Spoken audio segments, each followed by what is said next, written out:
Alright, I hope everyone is having a great day. Okay, this should be alright.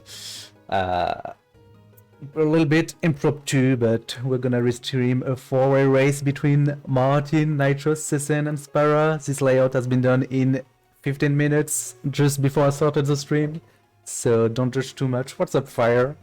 Amazing. Is this ironic or not too much? I think hey, it's not too bad, is it? Please tell me it's not too bad. But yeah, in any way, I'm gonna just good enough. Yeah, that's what I think. Like, even better than you expected. Let's go. Oh, hello, Spara.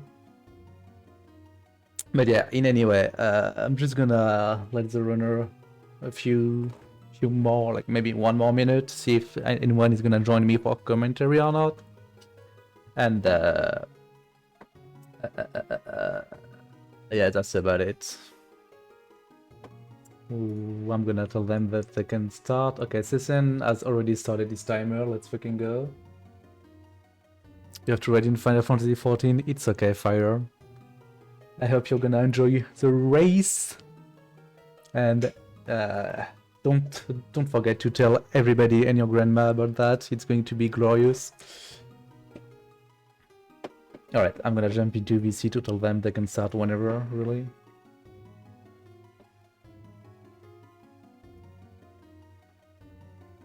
It's who I am now. Hello. Hi. Alright, are you guys all ready? I think Wait, so. you guys No. hard reset and record it. Yeah, I'm like ready on the. I just wanted to let you know that I'm ready as soon as I see you begin. I will start the commentary. Have fun and good luck. Thank you. Thank you. Alrighty. So they should be starting any moment now. I hope my computer is gonna be okay with watching 4 streams and streaming myself. Should be okay. I have good internet, I think. Alright, so Martin, Nitros, Seceon, and Spara. The interesting thing is that all of the PB are within a minute and a half of each other, I think. Something like that. So it's gonna be a close race. Spara is a little bit rusty, Seceon as well, and they are the 2 best players. Martin and Nitros have been playing a lot recently, especially Nitros. He's definitely the runner-up, but he has all his chances to win, seeing how he was on PB pace until recently. Alright, I'm gonna close my own stream, I don't need to have it. Yo, what's up, aullos? Est-ce que tu veux me rejoindre pour le co-commentaire? And let's go! Alright, so Seceon is a little bit early on the timing, but it shouldn't matter too much, really. Sure, ok, viens dans Général Pro Plus. And, okay, so we're gonna get aullos to do commentary with us, because why the heck not, after all? And yeah, Seceon is definitely cheating, but it's okay. So the intro, it's a minute and a half. It basically says that it's a Zelda game with a Master Sword and monsters and a princess. Who cares? Yo, what's up, say guys? I have trouble to get on. Okay, maybe, yeah. Now I am in VC and I'm waiting for aullos. So the story, there's not much to say, but we have nothing else to say for now anyway. Zelda is coming to visit her friend who is Link, c'est Stream Pro, mais il est trop mec, hein? And Link is actually the nephew of the Smith, of course. And there's a festival, so Zelda wants Link to come have fun with her. And that's basically what's happening, really. Not much to say in the very beginning. There's going to be some movement tech, which it's basically rolling. This is a 2D game, so you want to try to go diagonally if you can, but the rules make it kind of obsolete. Rolling is obviously the fastest form of movement until you get the boots later on. We'll come back to that later. And Well, it's basically the biggest skill gap in between players. Who is gonna roll the most efficiently? Right at the beginning, you see them all throwing a pot and getting a blue rupee. It's actually an energy manipulation. That is why at the beginning they did a soft or a hard reset for MU players. And basically, just by doing 2 rolls, you are sure to get this 5 rupee, which makes the rupee route much easier. Nice.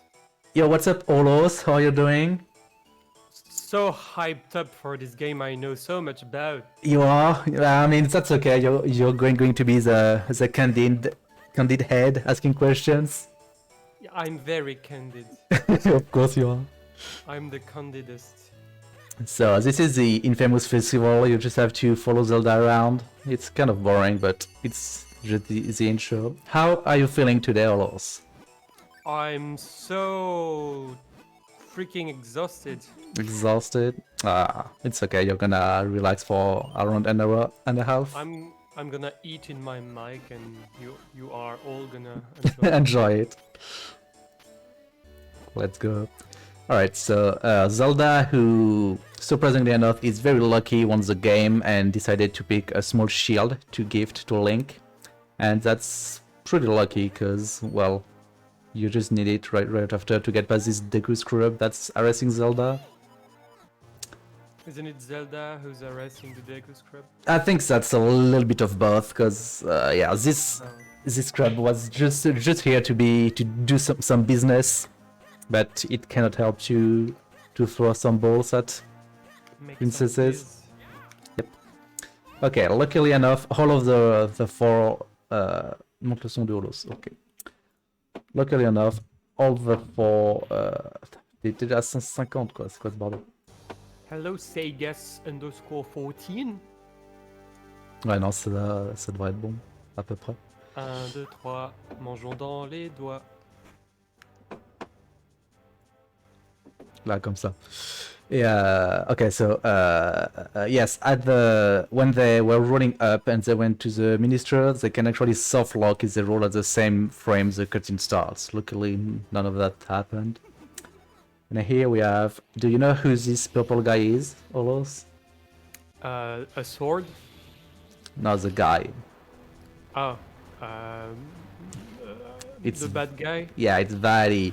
He entered a fighting tournament and the first prize was to see the sword, but it was interesting and seeing what's inside the chest. I thought that he was like a spirit or something. I think it's more like a wizard, really. Oh, okay. Except at the end, but it's Kind of like complicated. Aghanim. Yeah, I suppose so. And basically Zelda used their light powers to drive the monster that was sealed inside the chest away, and Vaidi is not happy. That's not how he planned things, so he decided to turn her into stone. Link was useless as fuck, of course, so he got knocked out instantly. And now the king is like, oh yeah, the legend of the Minish, it's all true, and we need someone who is a child to go see them, because only child can see Minish, of course. And that's how... Yeah. Yep, exactly. And then Link, 10 years old, is gonna go into the world all alone. Great parenting, honestly. So can we talk about people who keep green numbers on their splits? Yeah. How bad their tastes are? I mean, come on.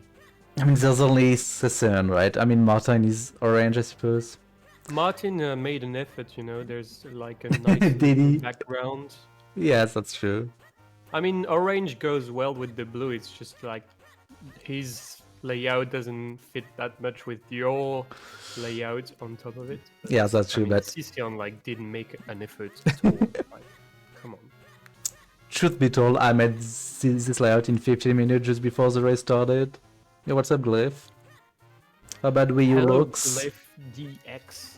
I suppose. I mean, I kind of like Wii U, I guess.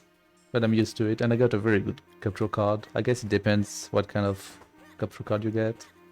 I know Martin has to play super bright on his screen so that it's at least okay on stream. because of its capture card. Really? Yeah, Bright is so bad for the eyes. I can't play with bright screen. It kills me. yeah, it's just impossible. Okay, so in the forest, they were just making their way to the temple, the first Minish village, but they heard some screaming, and it was this weird creature that looks like a dog, and it's actually Ezlo, our dear friend that's gonna become spoilers alert. The hat. He is literally the Minish cat. Wow. I know, right? Onk. Come on, say, guys. So are they all playing on console or are No. they emulators? Martin and SparatiteZ are playing on Wii U. Nitros and Seceon are playing on EMU. They're both playing with keyboard, by the way. Huh. Yep. So So technically, Wii U is better than like Game Boy Advance? technically Wii U saves 2 seconds faster than GBA or EMU that are accurate. So Martin and Spara are going to have a lead of 22 seconds over the run. What's up, Skyfu? But it really doesn't matter that much in the grand scheme of things, because, well, the world record of luck is on EMU, and you have so much stuff that can happen and lose you more than those 22 seconds. It's really not the determinant. Determinant, je sais pas. Yes. But okay, so thing is, the magical hat Ezlo has the ability to turn you into Minish as long as you find a Minish portal, which is something we didn't know and we couldn't do. So luckily we can get into the village, but it's kind of hard to see in Japanese, but we cannot understand anything that the Minish say. Actually, there's you need to eat a nut to be able to understand them. And aullos, do you know what are the regional differences with that? It's actually quite funny, I suppose.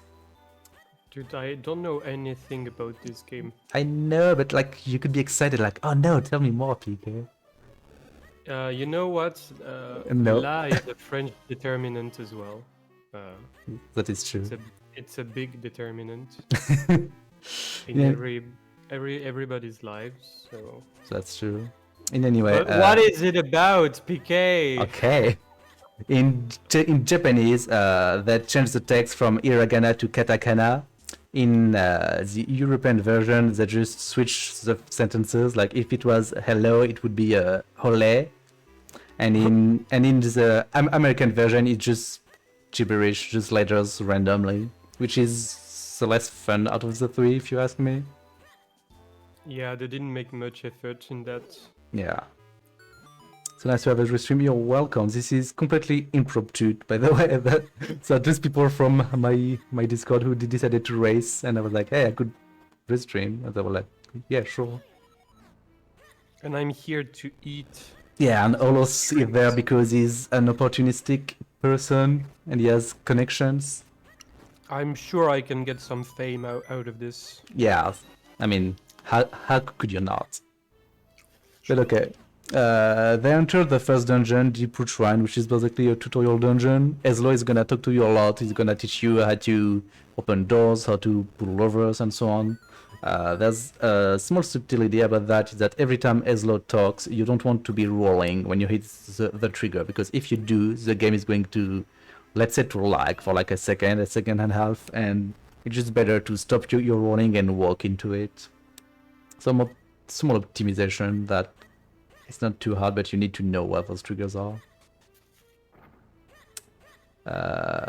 Yeah, there's not much to say about this dungeon, really. It's a lot of small optimization, knowing how to deal with the freaking puffs tool. Okay, great, it's okay. Aloha Kirby started streaming. Right?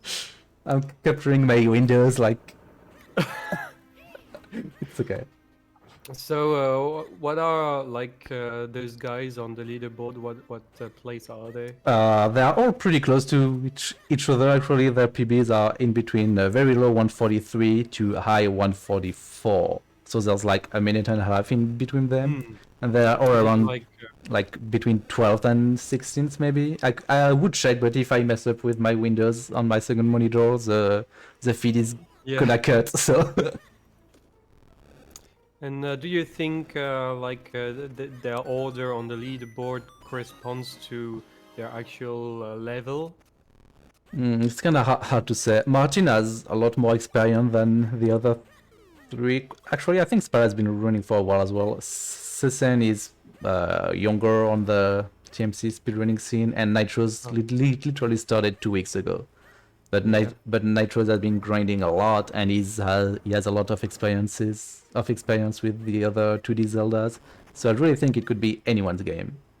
Yeah, that's interesting that Seceon and Nitros, with that little experience, managed to get that close on their leaderboards. Like Yeah. with much more experience, maybe they would crush the other two. Maybe. But the thing is, this game is really easy to learn, and it gets harder and harder to master. Which is, I mean, Yeah. that's the case with a lot of games you're gonna say, but Like optimizing every role. exactly, yeah, yeah. This is why, like, I can get a sub 1730 Earth element quite consistently when I'm not rusty, and to come from 1740 to 1730, I mean, I needed Yeah. several months of grinding, really. Just to save those 10 seconds. It's all in the roles. Mostly in the rolls, yeah, to know how to adapt. When to not roll, sometimes it's faster.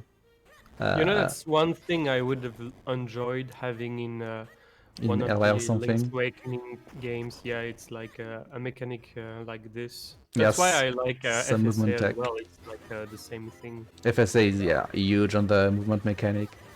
Yeah. Alright, yeah, they're all fighting Mother Pillar, which is first mini-boss. You can kill it in 2 cycles. Getting a 3 cycle is an instant reset. It's actually forbidden. Alright, I think they all got a 2 cycle. It's not too difficult, but you need to not start killing its tail too early, otherwise you're going to get pushed out, and then you don't have time to kill it in 2 cycles. And they all got the Guts Jar, which is basically a sucky pot. We all wish we had one at home to vacuum the floor and so on. And then they instantly have to do the worst part of the game, the lily pad section. It's pretty easy to understand what's going on. They use a sucky pot to I don't know how to say that in English, like to get some momentum in the opposite direction, and to get. So when you never played the game, the lily pad sections seem a bit boring and kind of long. Is it the same when you play, or like is there some small optimizations you can do? You have a small optimization actually. Yeah, actually 2 of them. If we see Martin right now, no, he didn't get it. Maybe Spara is gonna get it. You can try to keep your momentum. He didn't get it as well. And to throw the lily pad to the left just before the chest. And also there is some small boost you can get if you use the Guts Jar 4 times in the same direction, and then once in normal direction, normal as in with a 90-degree angle, you get a boost like Nitros just had. That's basically all there is about it. It's a little bit awkward, and the enemy in the way make everything worse. Luckily, in the any percent route, there's only 2 lily pad sections, and this one is the worst. The other one is much easier. Are there any other sections like this in other dungeons later? They are in Templar draw plates, but it's completely skipped in the any percent route. Oh. And Okay. there is a small section like that just before getting the bow, but it's much easier. And so they're getting the boss key and making their way out to the first boss. Everyone is almost at the same time, really. And funnily enough, the first boss is a simple green shoe. How dangerous can a single green shoe be? Tell me, aullos. Yeah. Not very much, except that you are in Minish, so it's huge. Oh, I see. Holy. I mean, guacamole. I mean that's nothing amazing, but I think that's a pretty nice idea. Like, oh yeah, that's. I feel like I've seen some people fail some cycles in this boss. Is it any annoying? Spell Or some. is it straightforward? Well, you can save a bit, but it's mostly straightforward. You want to use the ghost jar in his foot so that it's too thin and he collapses. And then you just slash it, and it's RNG to, well, Oh, the amount of hits you're gonna make in each phase is between 5 and 9, and it's I see. RNG, except, and it shouldn't do more than one drop on phase 1 and 2, but on the third phase, either it's gonna charge, which is the fastest thing you can get, or it's gonna jump, which is the slowest one. But if it jumps and you are very, very fast in your ghost jar, like you suck him up and he jumps down and you turn around quickly and you do it again, you can skip one jump, which saves roughly 2 seconds, and it's really precise. Like I don't even know if Toad and Vlad, the two best player in the leaderboard at the moment, can get that every time. I know I can't, actually, at least. yeah, but you suck, so that's normal. Yeah, I'm not that good. Is that true? That's about it. Yeah, and that was Green Shoe. You can get 3 gems every time, Fire, but you're a god gamer. That's why. Wink.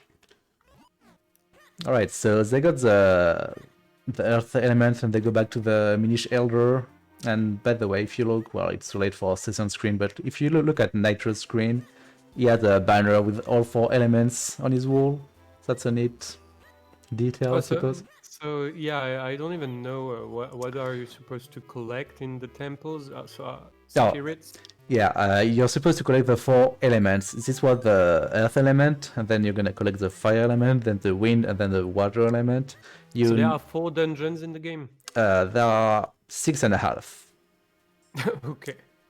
Yeah, it's a little bit complicated. I'll come back to it later if you will. But the goal is to get all the 4 elements so that the broken sword can be reforged and infused with the power of them, that you can save Zelda, basically. They, funnily enough, in the stories, they never say that you have to kill Vaidi, just you need to save Zelda. Huh, interesting. Yep. Also something that we didn't say, they, after getting the element and talking to the elders, they exited the Minish village, and there was a lonesome Minish house outside the village. It's from a Minish that gives you bombs. I think he was kicked out of the village after causing too many accidents or something. That dude is creepy, man. What the hell? Oh yeah, he's the guy, he has a box in front of his hips and he's like, hey, do you want to put your hand in it? Try to grab something. And of course Link does, and he gets Kinstone. Kinstone are one of the gimmicks of this game. It's like the golden spiders in OT. How are those called again? Skulltulas?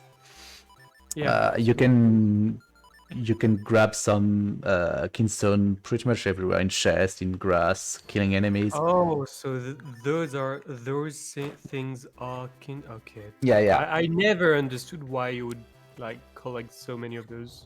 It's only useful for Hendo. In any percent, we just need a few of them. And it's, well, it does things on the overworld that's pretty cool, I suppose. It makes boss monster happy, some chests and so on. And it's useful for the story sometimes. Some manipulation with those at some point? You can, yeah. They're gonna do some manips at some point to get the Kinstone they need for the any percent route. And in Hendo, there's even a glitch to farm them. So the game wants you to feud with the guy, but we don't do that. You just save and quit, and is not there.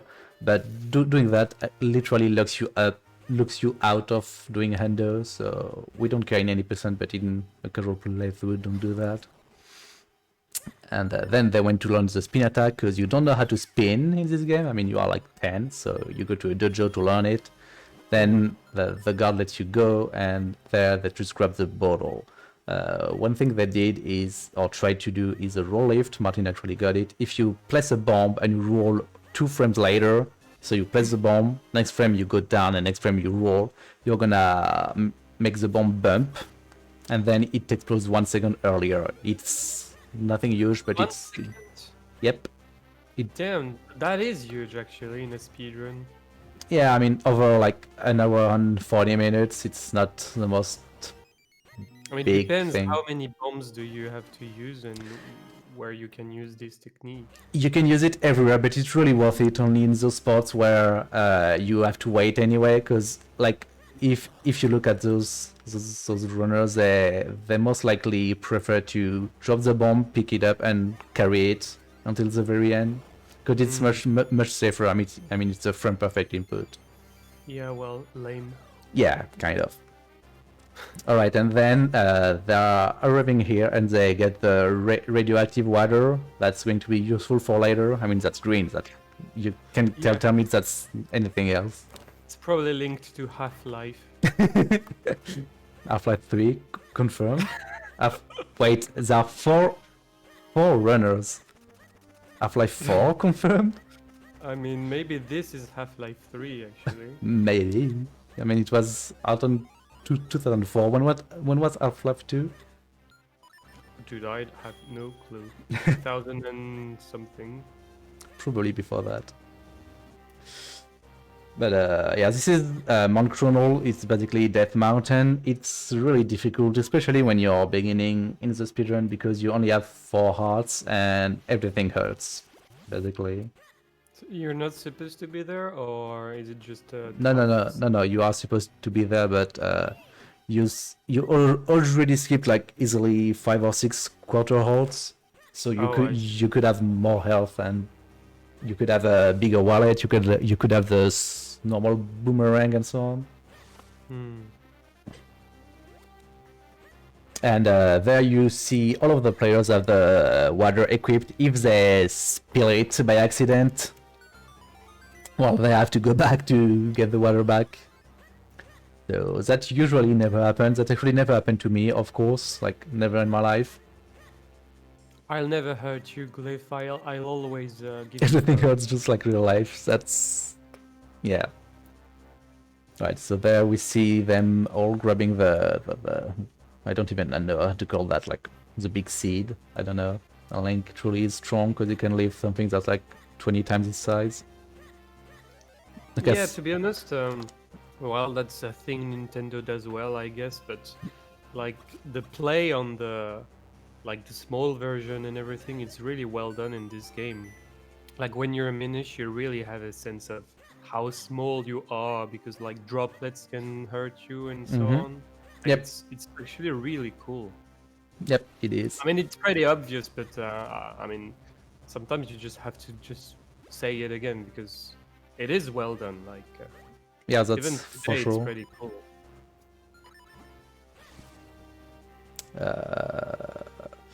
Yeah, so they're continuing there. They use the Kaja to suck a mushroom that was on another layer.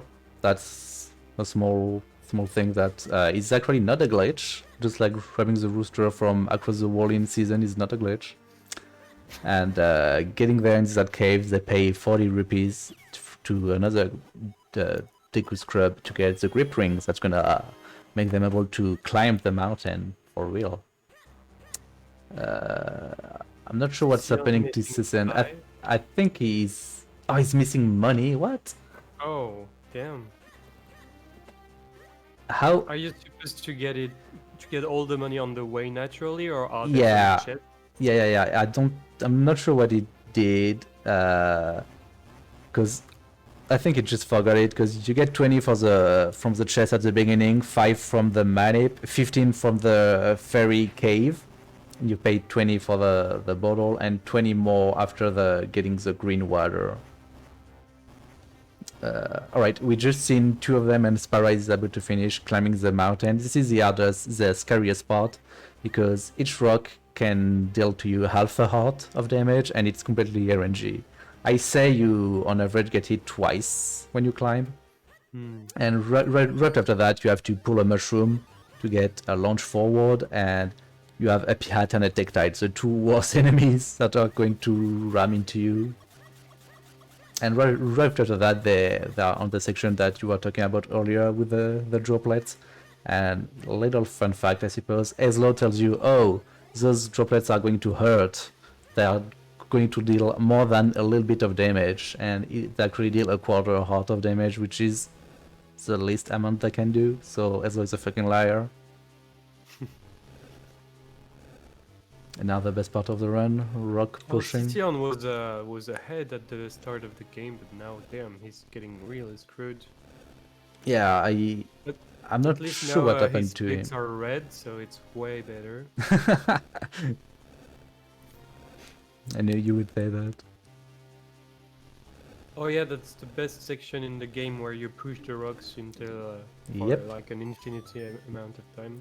Yep. Funnily enough, there's like a lot of those right now at the end of Chrono, and then never again. Like there's There like you go. so there's like Check out one this, small puzzle in the second to last dungeon, but that's about it. Oh, Seceon got it. Let's go. Yeah. And He he's got gonna like climb. tons of bomb drops, but no rupees. Like, Yeah. Well, so he's gonna get there and get some health back. So how is the menuing in this game? The items looks like they're fixed, like in Yeah. enough time. Exactly, the position is always the same, so you don't have to worry about any menu route like in the Oracles or Link's Awakening, which is good and bad at the same time. It's good because it's easier, and it's bad because you can't really optimize it the way you want it. So, yep, and we are losing Spara. It's okay. And it's Spara who got clear audio. Splicing. Yeah, it's probably splicing. But okay. So Seceon is gonna try to come back. He actually might. Okay, let's hope nothing gets broken. Okay. Come on, Spara, you can do it. Erreur 2000. No.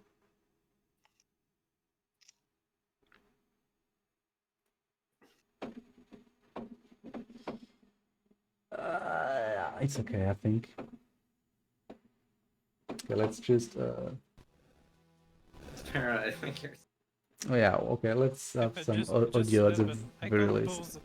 Error 2000 sounds like it's an error from the future. Yeah, kind of. Image the text and restrict at the same time. Oh, so what happened there? They got this part of the sword and gave it to some. Yeah, so inside the mine, Link brings back the broken sword to the smith. Oh, okay, we got it. It's pretty funny because it's kind of the same as in the Oracle, like where you have to climb a mountain in order to go to the smith. In Ages, Oh yeah, ages probably. I didn't play Ages. I've only played Seasons. But yeah, You so suck, but yeah. yeah, I know. But yeah, basically the smith. Come on, don't give me that error. I'm never gonna say it enough on your stream. And so yeah, the smith is like, yeah, okay, sure, I'm gonna repair the sword. Just go to the dungeon next door. That's Cave of Flame. It's a fucking volcano. You're gonna love it. And so Link does. Is this TMC sport? It is, Hope. It is. Except that my clean audio is lagging, It unfortunately. is du le e-sport. Du low sport. And yeah, so Cave of Flames, a pretty difficult dungeon in the fact that again everything hurts and a lot of RNG is involved. Okay, we're back. A lot of RNG is involved with at the beginning of the first room with the bomb, or like where Martin is with the Helmosaurs, because you don't have anything to deal with them fast at the very least. And until very recently, well, until summer 2019, this dungeon was completely glitchless. Speak French for 2 minutes. What is this? Bah, today? y a pas de problème, enfin, on peut le faire en français, mais on va peut-être pas faire ça pour aujourd'hui. Hein. Please commentate this in French. Not today, Hope. Maybe next time. Alors là, il fait une grosse roulade dans la gueule du Elmazor, quoi. Une bonne grosse roulade sa mère. We are fully professional, Hope. Ça te va, faut que... Bon bah allez, on va faire 2 minutes en français, ça fera plaisir. Je sais plus ce qu'on racontait, mais c'est pas très grave. Si, oui, il y avait pas le glitch jusqu'en 2019, jusqu'au moment où on a découvert ce que c'était que les angle retention glitch. En gros, des glitches où tu conserves ton angle. On va voir Martin qui va nous faire un truc là. En gros, quand tu Le rentres... truc où tu vas dans les murs. Ouais, entre autres. En fait, quand tu rentres dans un trou, tu peux sortir avec un angle en diagonale. Et tu peux le garder soit tant que tu fais que bouger dans la même diagonale, soit si tu utilises un item comme ton épée ou ton bouclier ou autre chose qui va faire en sorte que Link il va pas changer de... Il va pas face ailleurs en fait. Par exemple, quand tu charges ton épée, tu peux bouger à gauche, à droite, en bas et tu vas toujours face au même endroit quoi. Ouais. Et c'est cette idée qui est mise en place pour garder ton angle. Et tu peux t'en servir pour sauter autrement, mais aussi, comme on va voir Martin là, pour tirer autrement. Et comme ça, tu tires avec un angle. Et il se trouve que là, c'est pile aligné pour que l'objet il passe à travers la zone ici et ça détruit la loading zone. Et après, tu peux le repousser encore et le remettre dans le trou et le piocher. Ça Et détruit la loading zone. ouais. Mais c'est trop drôle. Voilà. Et après là, alors il y a plusieurs strats qui existent. Je pense qu'ils vont faire la safe. Du coup, tu rolls en haut et après tu vas roller. Et après, ce qu'il fait Martin, c'est qu'il roll sur la droite. L'idée étant, oh là là, il a eu, c'était soit de toucher le pont, si t'es au-dessus ou en dessous, t'es softlock, soit de rentrer dans une salle un peu plus. Oh là là, Nitros aussi là. Soit de rentrer dans une salle un peu plus en dessous qui est safe, qui est 10 secondes plus lent. Est-ce que c'est difficile ça? C'est assez précis, ouais. En fait, si tu le fais complètement à l'aveugle, et si t'es pas pile sur le pont, c'est softlock, t'as perdu 2 minutes. D'accord. C'est assez précis, ouais. Et là, on a vu les deux. Bon, Spara qui nous fait le safe, et tu vois, c'est pas très loin quand même, c'est un petit peu plus lent, quoi. Et Spara qui va nous faire le mini-boss, qui est les Silver Chew, donc il y a un setup. Tu spin attack pour en buter 3. Bon, si t'en butes que 2, tu veux au moins buter celui en bas. Et après, tu fais la spin attack pour le reste. Bon, là, on voit la version, ça s'est pas très bien passé. Martin et Nitros, ils l'ont fait parfaitement. Et ça nous donne la Cane of Paki. And we're gonna switch back to English now. Cane of Paki is kind of like the Cane of Somaria in Ages, except it doesn't do the same thing at all. So it's nothing alike. But the design is the same. Yeah, it's a cane. It's a cane that sends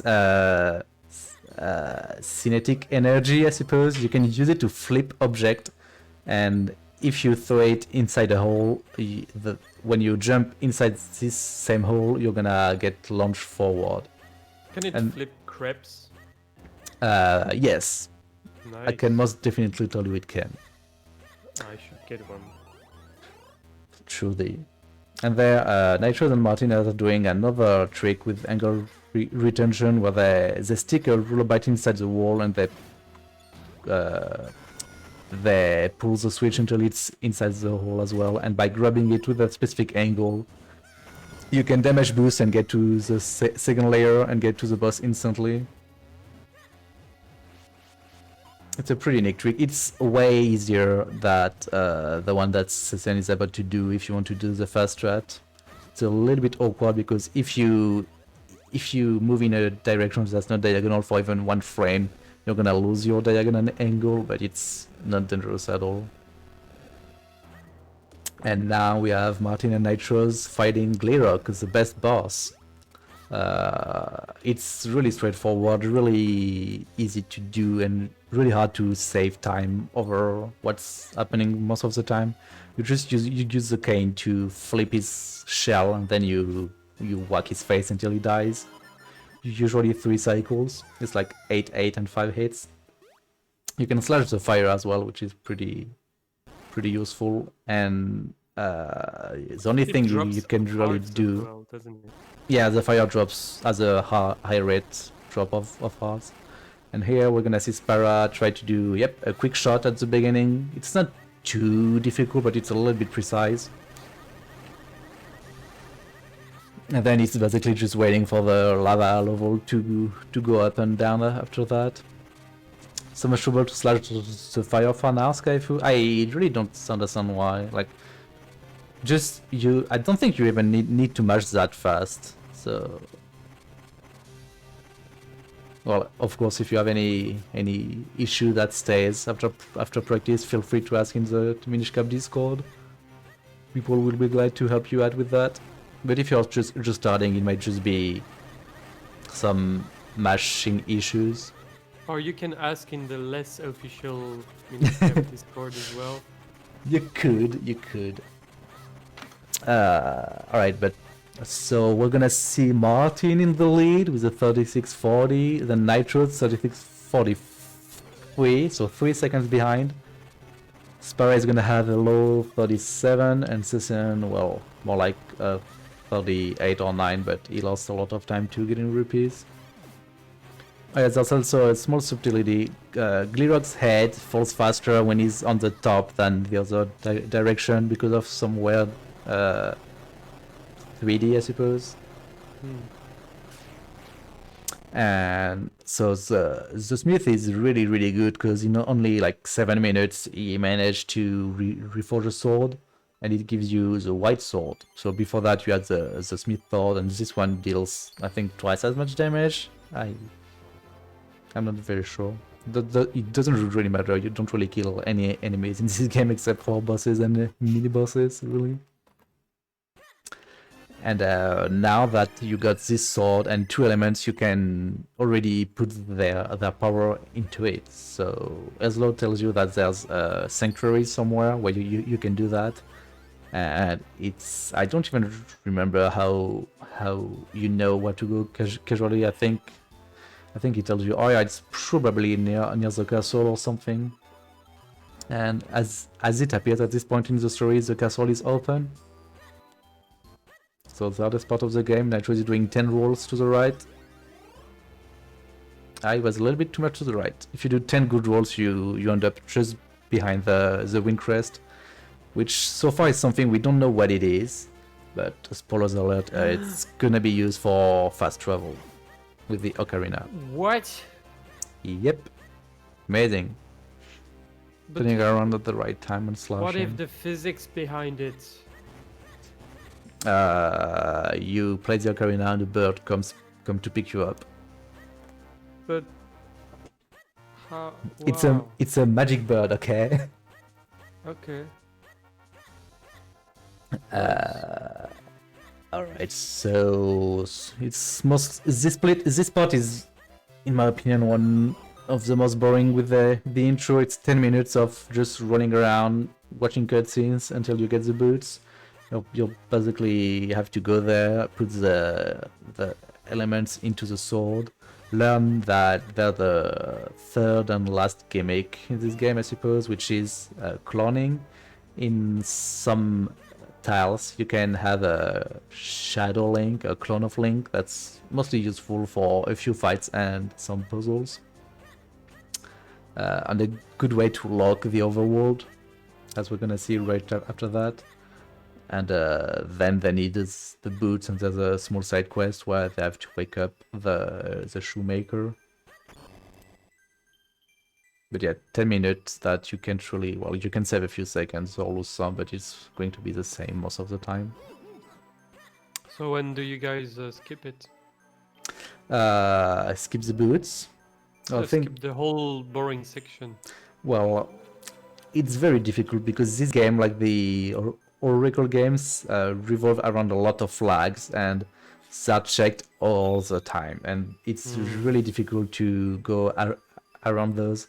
To give you an example, if you manage to get inside the room of Vaidi 2, he's not going to appear until you kill Vaidi 1. There's a flag for killing Vaidi 1 to spawn Vaidi 2, and there's a flag to kill Vaidi that's checked if you kill Vaidi 2 to spawn Vaidi 3, and that's like so many redundancies in the code that makes everything really difficult to sequence break, really.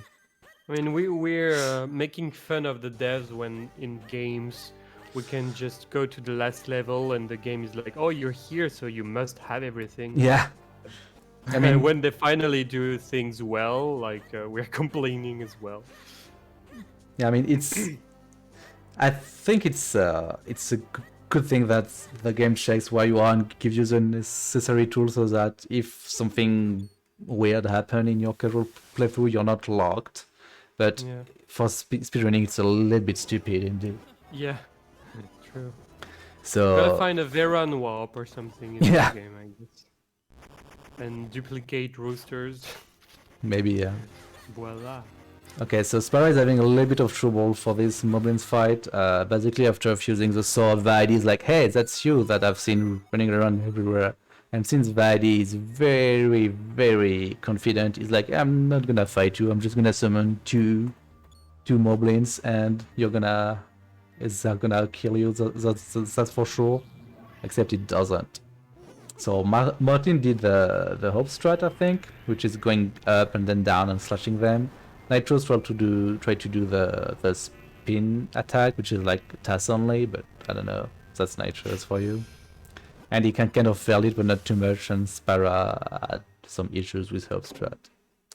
Pretty close race. Yeah, it is. Seceon is a little bit behind, but he could still win. That's for sure. There's a lot of time to waste in the upcoming sections, that's for sure.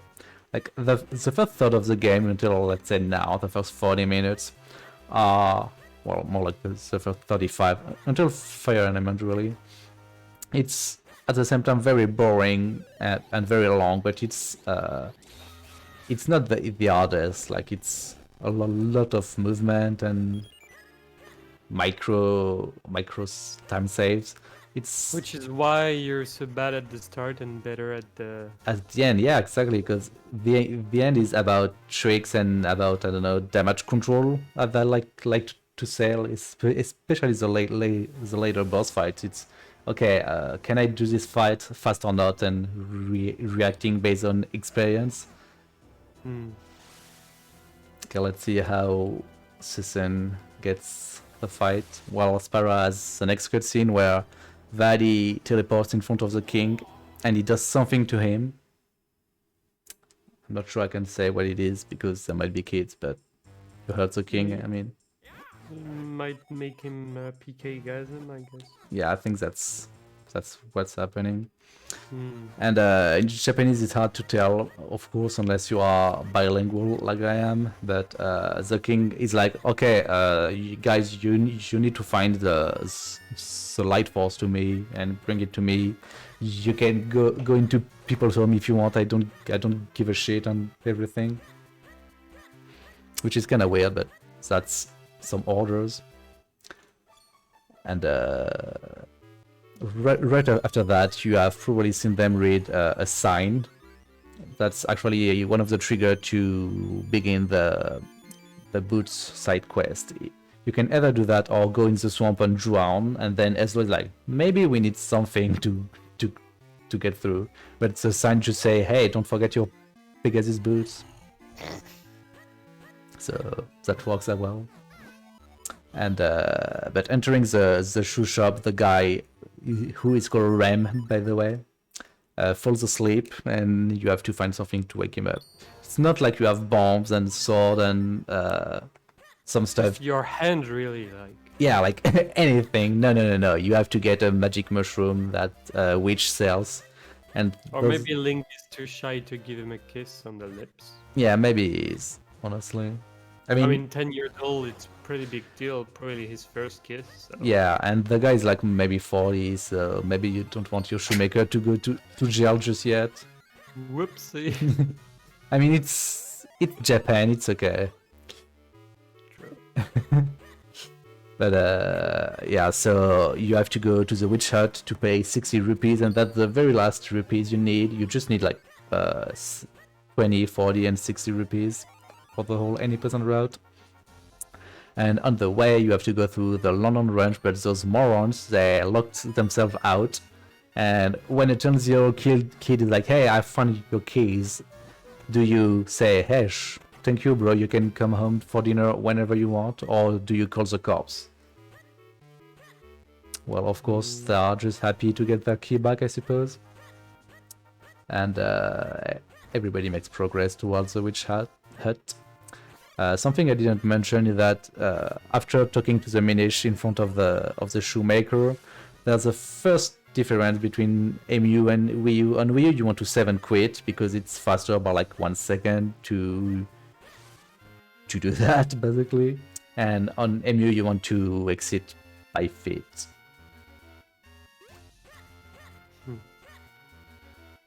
Well, shouldn't you ban Wii U or something? Well, it's a discussion to bring to the mods. I am not a mod. I do not really care what they decide.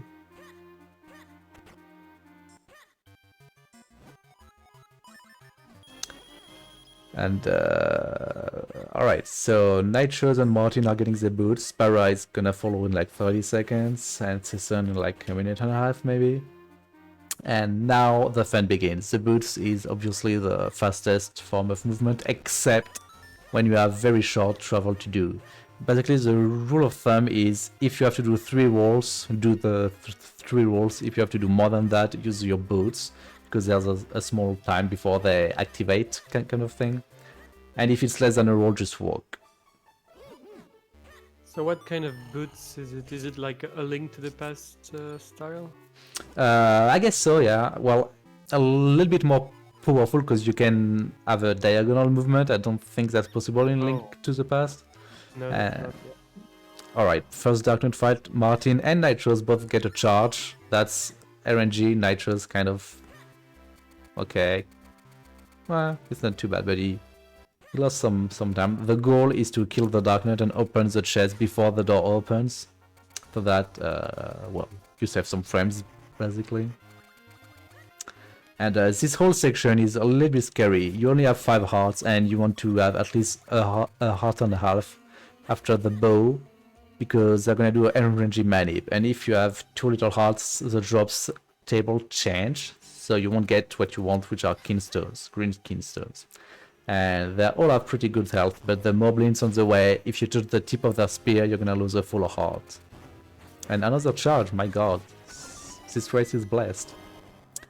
And as you see, aullos, this is a lily pad section I was talking to you about. It's really, I was thinking really about it. straightforward. A few flowers on the way, but that's all. And then they fight 5 blue bulldozers to get the bow. They each deal half a heart of damage, so that's a little bit scary. And now it's time for RNG manip. So we need 4 green kinstone to get the magical boomerang for later. Martin is trying to do Vlax manip, the hardest one that can give you up to 4 kinstones. Nitros as well. So, like, does the frame rule reset when you save and quit? The RNG seed, RNG value resets. Yeah, when you do a soft reset, basically. And yeah, Nitros like got in, all 4. Oracles, I guess. Yes and no. In the Oracles, you need to do a hard reset, which is a little bit slower. Yeah. And the big difference that in TMC, the title screen and the save file roll RNG, but not immediately, like maybe a few seconds after you're there. So as long as so you don't have to mash hard as hell. Yeah, well, you want to mash, but it doesn't matter if it takes a tenth or half a second. Yeah, okay. Which is good, because in the record you have to readapt the RNG every time. Okay, Spara is going for Vlax manip as well. Just gonna develop a little bit about that manip. To advance RNG in the game, you can roll, do a sword slash. Both are 1 value. You can use the boots. On the 3 first ticks, it's gonna advance RNG by 4. But something else that's common to a lot of games is enemies. Every time an enemy has to take a decision, like an Octo Rock, am I gonna go left, up, right, or down, or throw a rock? It has to decide, and it calls RNG to do that and indeed advance it. In this area, you have a ton of enemies, so RNG goes very, very fast, which is why this manip is so precise, really. We're seeing Martin fall into the water. That's what happens when you are being too hasty. You really want the shadow to be completely over the shallow water. And yeah, so basically in this section, what you want to do is gather the 3 golden kinstone and fuse with the statue that are kind of made, they're like neutral face. And then when you fuse with them, they're like happy face, yeah, and they jump in place and whack everything around you and broke the rocks that was obstructing your path.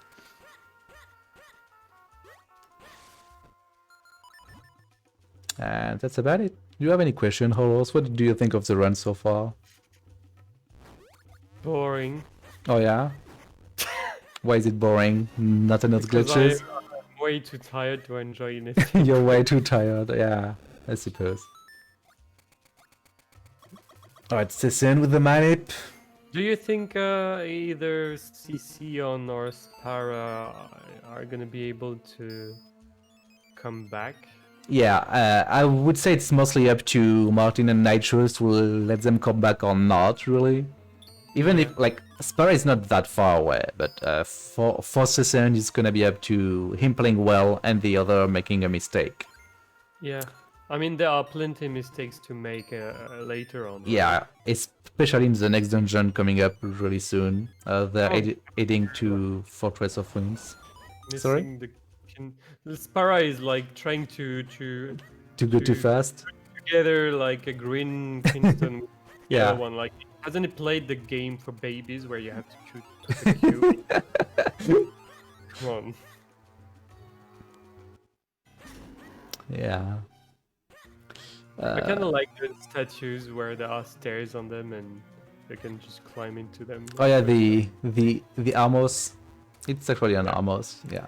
Yeah, it's pretty neat, right? You can activate it and so on. Yeah. And so yeah, they're making their way in the Wind Ruins. Usually when you get there, you are pretty low health. They have like 2.5, 2.5, 3, 2.5. It's you rarely have more HP than that at this point, really. And it's a little bit difficult, but nothing really happened there, really. Well, I am sorry, PK, but I'll have to go. You have to go. It's okay. I will continue alone. Thank you for joining me, aullos. I love you. Alright, see you next time, PK. Good luck for the rest of the commentating. Thank you very much. Goodbye. Bye. Alright. So now it's only me. Nitros and Martin and soon Spara and Seceon are making their way into Fortress of Winds, which is, in my opinion, the hardest but the best dungeon. It's very short but very intense. You have a lot of tricks. The first room, Martin had some trouble, but you can do that room much faster if you got the good cycle, I suppose. Martin is not doing the fast strat to get the clones. I think Nitros did with the spin attack. Smacking the armors to get access to the lever. You can actually clone one tile short and step on the two buttons. It's a nice way to save a tiny amount of time. We have Sparat that's going to get zapped. Okay, he's playing safe. Well, it looks like this room is hard on everyone on this race. So Nitros is on the lead now, grabbing some health, and believe it or not, the dungeon is almost over already. Once you get the marmots, it's almost over, because you're gonna then do a mani and get straight to the boss. Okay, so Spara is doing Vlad strat when it's barely slower than doing the spin attack thing, and it's, I think, much safer as well. So Nitros is coming up to fight his second Dark Nut. Okay, he decided to do a menu early.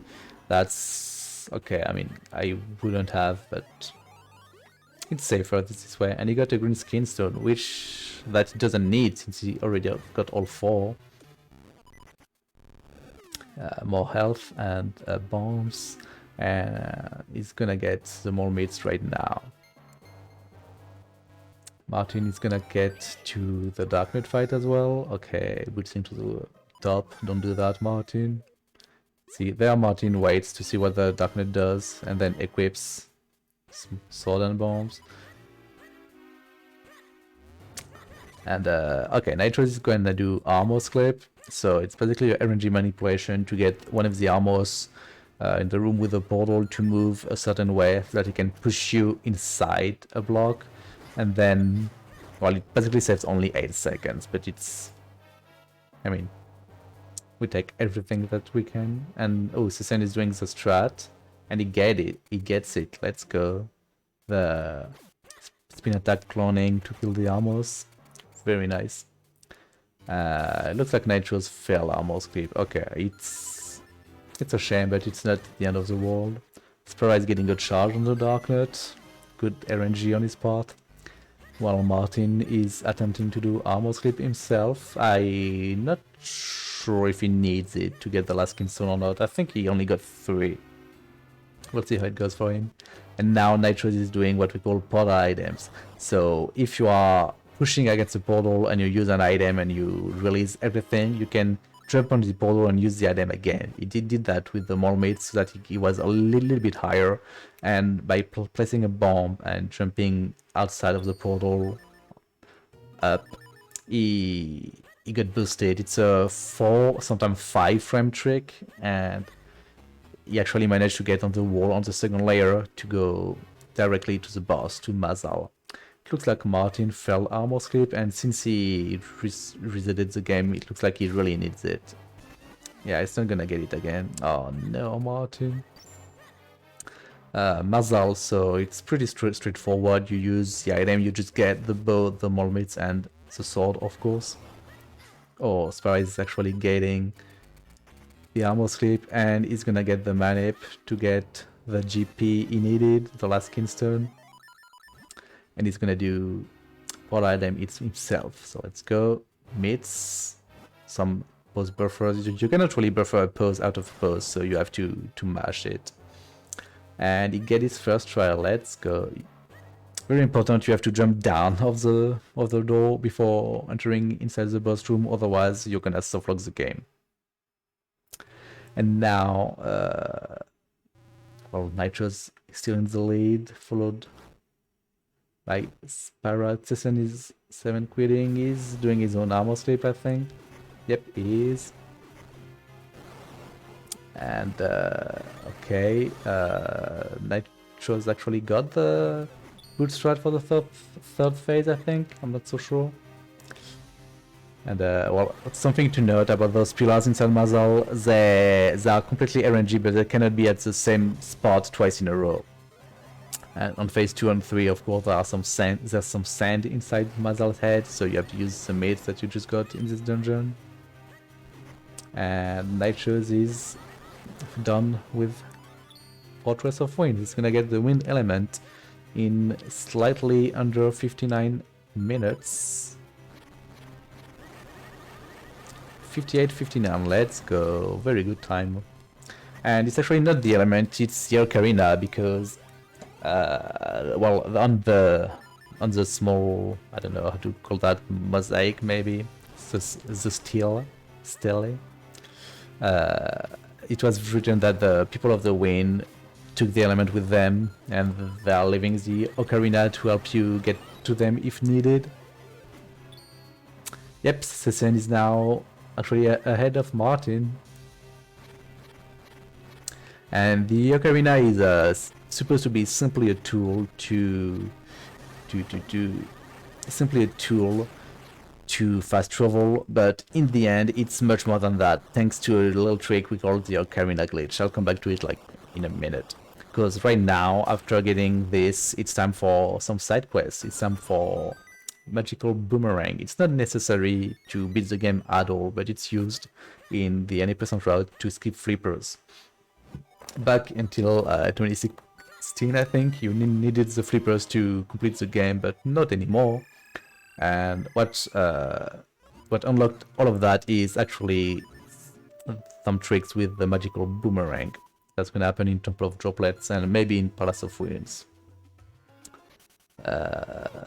So yeah, to get the magical boomerang, you need to fuse with the 4 Tingle Brothers.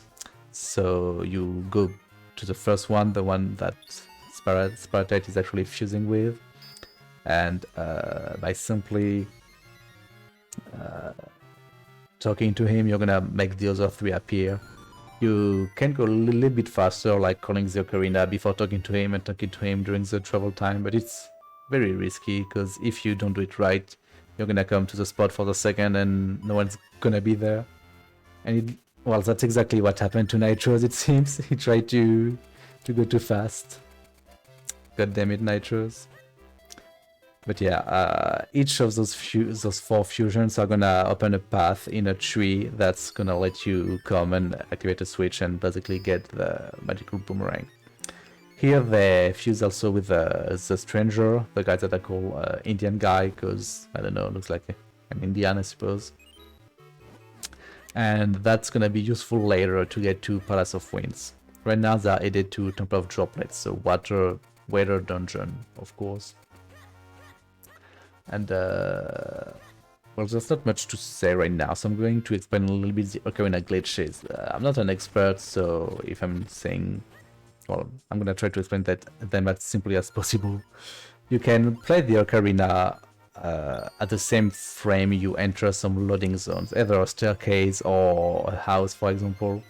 And that's what is going to be used. When you do that, you enter a weird state where your Z coordinate can only go up, so you can like take some stairs up. Well, not stairs, but you can get on a layer and you will never get down, which is going to be used right after. You're gonna understand what I mean by that. You can also, well, all enemies are frozen. You can do a bunch of stuff. Really, it's hard to put it in words right now. But it's also very dangerous because you can softlock at any occasion. You can really use softlock if you talk to someone, if you bonk with the boots, if you roll. So it's a very specific state. And thanks to Nitro's mistake, now Spara is right behind him. And then we have Martin and Seceon that are close to each other. So right now it looks like it's going to be Spara and Nitro's competing for 4th place and Martin and Seceon for 3rd place. But really, everything can still happen. It's a little bit over the halfway part of the game, but there's still 3 dungeons to go: Droplets, Parasofin, and DHC. The rail valley is going to be skipped, of course, because this is a speedrun and we don't have time. And right now Nitros is making his way to get the magical boomerang.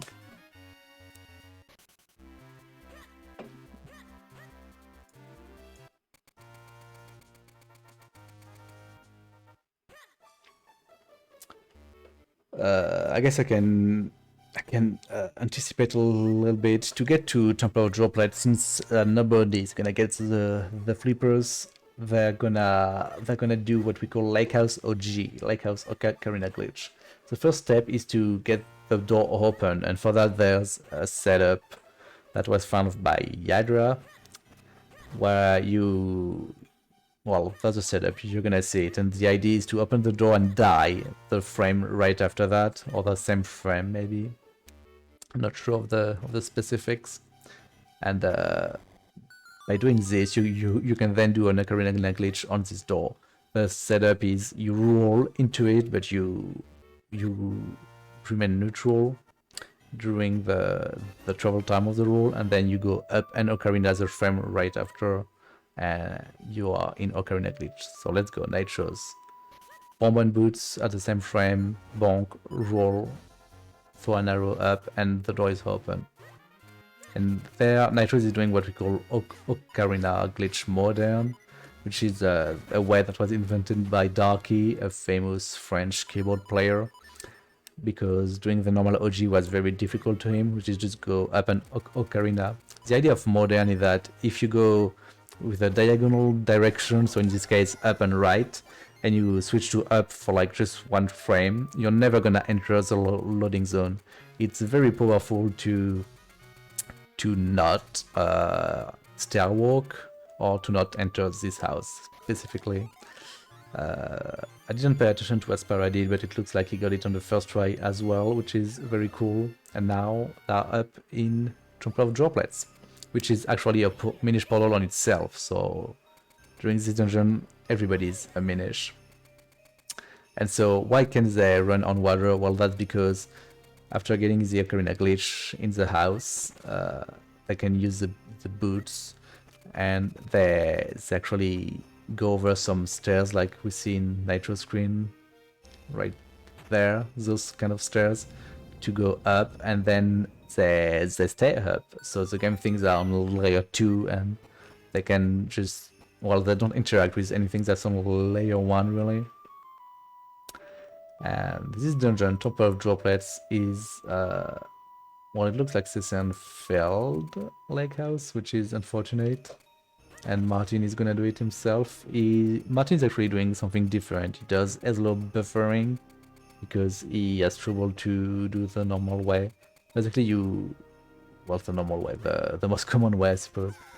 You put the bomb, and by keeping select, you're gonna buffer every 2 frames. So it's only a matter to know if you're on a even or odd frame, and then you look at the bomb, and it's technically faster, but I don't know, it's probably more difficult. And they finally all got it, and Seceon and Martin are still toe-to-toe. So yeah, droplets. This is a... Okay, Seceon didn't place the ocarina before getting of the portal, so he has to do it a 3rd time. No! Temple of Droplets, the dungeon that's a little bit weird because it's very long. It's the longest dungeon we got in the run, but not much happens in it. And by not much, what I mean is that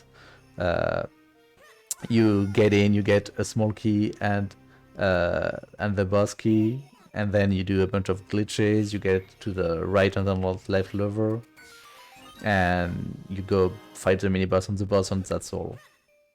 Basically, there we see Nitros did something with a magical boomerang, and that's why we need it to do this trick that's called boss door clipping. It was found by Toad's Hood. Shoutouts to Toads, by the way. And what's happening is that you throw the magical boomerang and you open the door while still holding the button of the magical boomerang, and the game stays focused on the part that has the magical boomerang, but Link has to move since he opened the boss door, and he went through the loading trigger and it didn't work, so you are kind of out of bounds, I suppose. It was like what Sparat did. He went through, but nothing loaded, and he can move. So the idea is to move to the right, use the cane to check your subpixels, and then you get to this second layer there, and luckily enough, it is where the blue warp spawns. Even if with the current route, it's not really relevant anymore, because what happens is you do this fight that is terrible to do without the boomerang, by the way. And even with the boomerang, it can be pretty difficult. You do the right switch, which you have to do first, otherwise you softlock the game, by the way. And then you go back, do another ocarina glitch like Nitros did.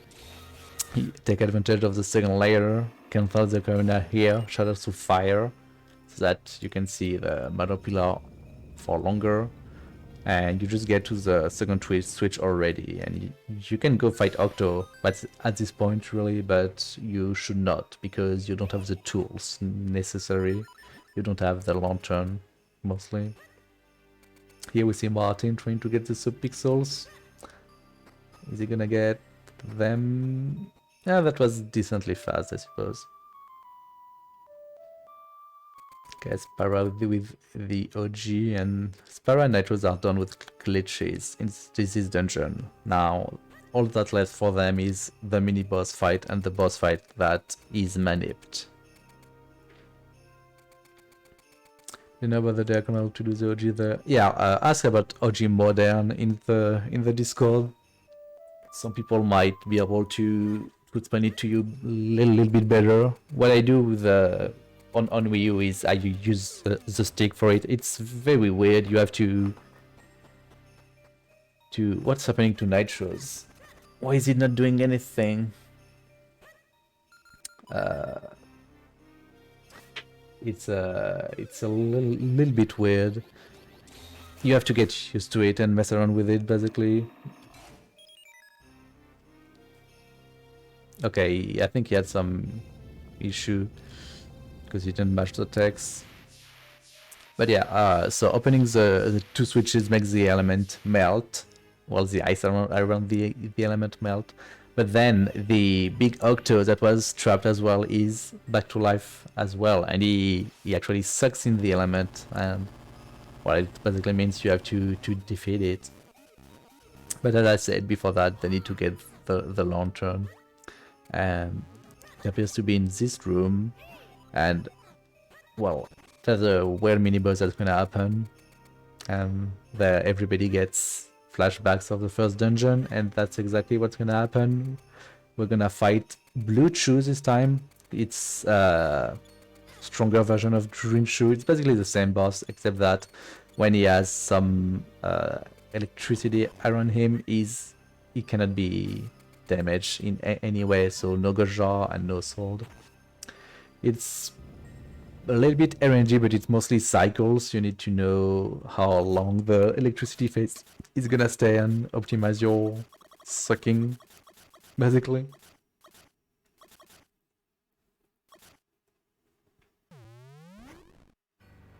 And that's a good way to show you the progress of Link, really. That what used to be a boss fight is now just a mini boss and is stronger than before, really.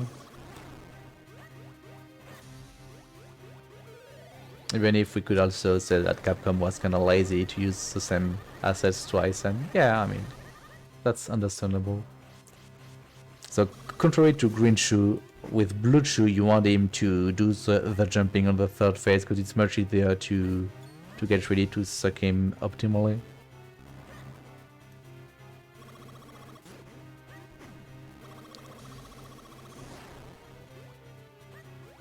Alright, Martin is gonna begin the Green Chew fight, so he's around a minute and a half behind Nitros. And Seceon is maybe a minute more behind Martin, something like that. But again, it's still everyone's game, really.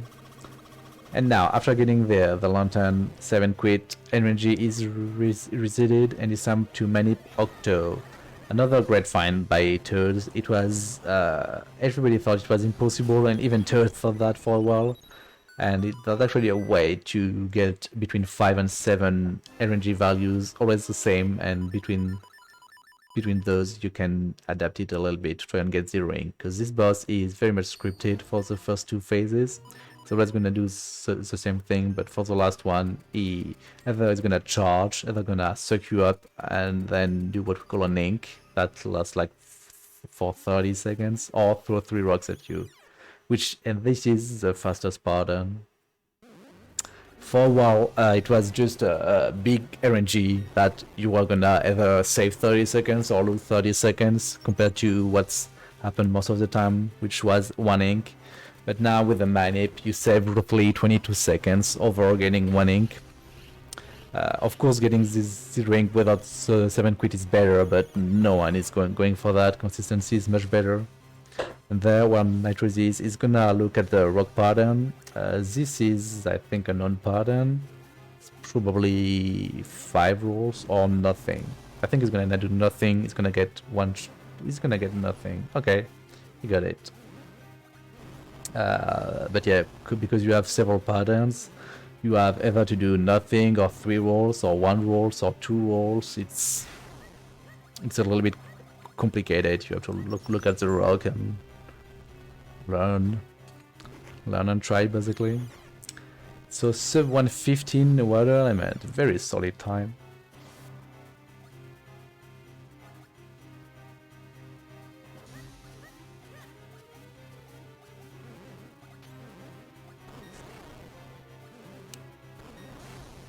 And Spara got the manip as well.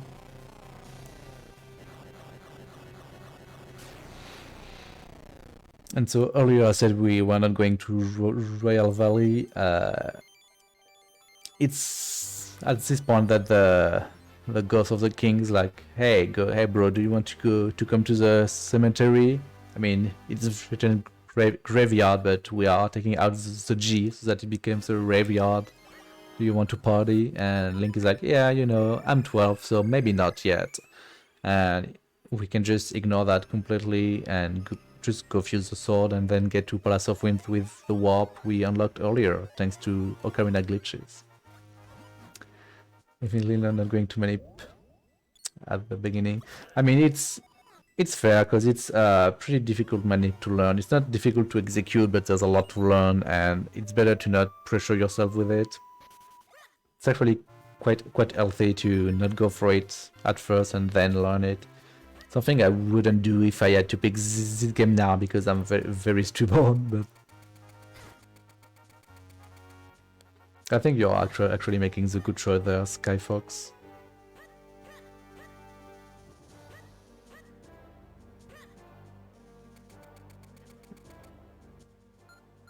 Right, yeah, and now to get to the sanctuary, they have to get past a little bit maze in the gardens, because Vaidi, who took control of the king, basically said that he doesn't want anyone getting inside the castle. He doesn't want Link to fuse the sword any longer.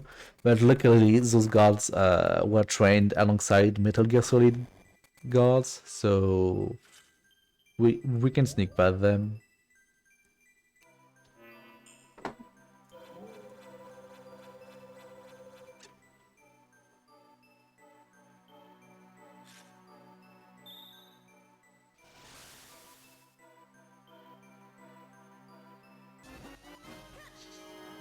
Again, Nitros and Spara are toe-to-toes. And Martin right behind their back. And Seceon just got his water element. I didn't pay attention if he got the Octomanip or not.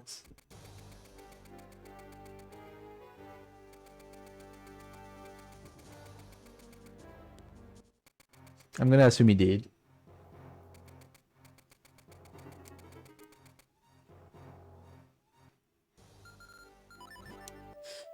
Alright, so Nitro is doing 2 Okona glitches there. One to get to this level and another one to get past this girl. Normally you have to get there a lot later.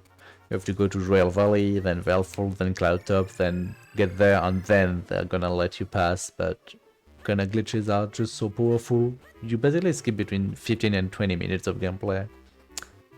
And it's time for Palace of Winds. It's a dungeon that's difficulty varies a lot depending on how advanced you are at the game. At first it's very difficult dungeon, and once you get to a high level it's still difficult dungeon, but it feels a lot more like an auto-scroller. This first room is obviously the worst. It's heavily RNG, you have sulfurs, NP hats everywhere, you have to hit switches to Nitros, come on. You have to hit switches to play with the bridges, and then you have to clone and push a block, and well, you have P-hat that at this point shouldn't disturb you anymore, but you have also the Stalfos, and as we can see, it's really easy to lose your clones. It actually happened in my PB as well. There's a lot of different strats in this room. I'm not even sure which one is the best. What I do is kind of whack, to be fair. Oh, Nitros is kind of panicking. He wants to get hit by the fire because that's a way to move very fast, but the fire dodged him twice. Oh my god! And then he rolled into Ezlo trigger. Oh, he's beginning to panic. Come on, Nitros, calm down. You got this. And it's actually about to do what we call the Withdrop fight. There's a setup with bomb and lantern, or bomb and sword, which is a little bit harder because you have too much sword. You can use bombs to, well, basically time everything, and he got it perfectly. Let's go. Easy clap for Nitros. It's in three phases. Each phases you have more and more withdraw, but as long as you are like in your own rhythm, it's not too difficult to at least get to the last phase and to place 2 bombs. It's harder to place 3 bombs really. And you get the Rockscape, which is the feather but better from LA, or the cape from Seasons, literally the same thing. You can do a double jump with it, and it's pretty powerful. There Spara just did a diagonal jump to skip a small section. It's not a glitch, it's just a precise jump. There we see Martin with a fire. That is indeed the fastest form of movement. And that's what's happening right now in Spara's and Nitro's screen, is why I call this dungeon kind of a auto-scroller. The fight with the withdraw is heavily scripted. I'm not gonna save anything major to it really. And then you have some auto-scrolls like that. Luckily Nitro didn't fall. Then you have to wait for this one while Martin gets a perfect fight as well. Let's go. And Seceon at the entrance of Palace of Winds. So really it's like not more than a minute and a half behind Martin. And Martin's like not more than a good minute behind the other two, I think. And there, Nitros is doing what we call some wibble hop, I suppose, another angle retention trick. You get into the hole with a kind of packy and energy in it with a specific angle, down right in this case, and you're gonna jump and get stuck inside the wall, but not really stuck, you're just on second layer, and you can get there. And that's what made possible bracelet skip, by the way. A very, very good trick that used to be very, very dumb. But now just with that jump that you do twice, the route is much better. You only need to do it once, but most people, if not everyone, do it twice so that you get a small key that skips you another section that's like 40 seconds.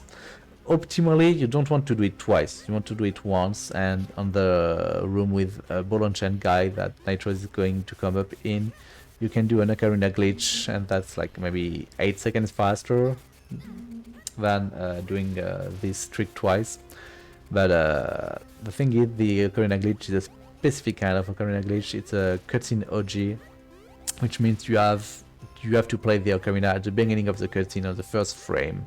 You have one chance at it, and if you fail it, you basically lost 30 seconds. It's really, really not worth it.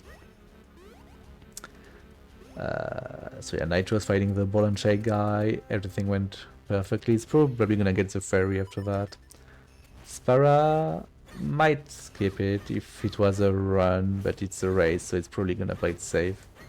Those guys can deal a lot of damage. Yeah, it's definitely... Okay, Spara having a little bit of trouble with those guys. It's definitely gonna get the fairy now. And now Nitro is doing exactly the same thing he did in Temple of Droplets with the boomerang. You can also do it with the lantern, which is a little bit faster and kind of lenient. You want to light up the lantern and open the door in, let's say, within half a second. That's about it. So Martin is going to get to the ball and chain room very soon, and Seceon doing his angle retention tricks, while Nitros and Spara's beginning to fight Gyogs. Gyogs pair the manta ray. The red one is the female, the blue ones are the males, and there are several of them, of course. First boss with clones, actually, as far as I remember.